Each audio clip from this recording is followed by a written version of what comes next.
Now let us discuss 116. Which of the following is the correct order of increasing field strength of ligands to form the coordination compounds? We know that according to spectrochemical series, here is the order of increasing field strength.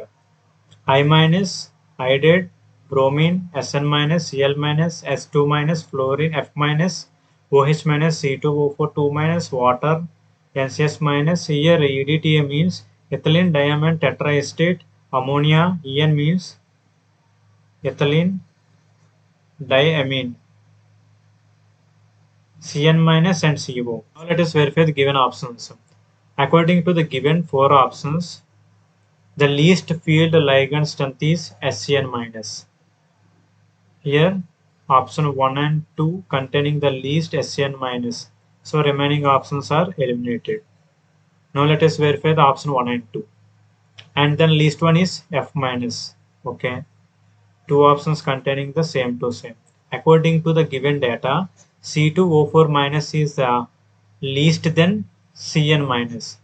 So our answer is C2O4 2 minus is less than Cn minus. So our answer is 1 is our correct answer. 2 option is also eliminated.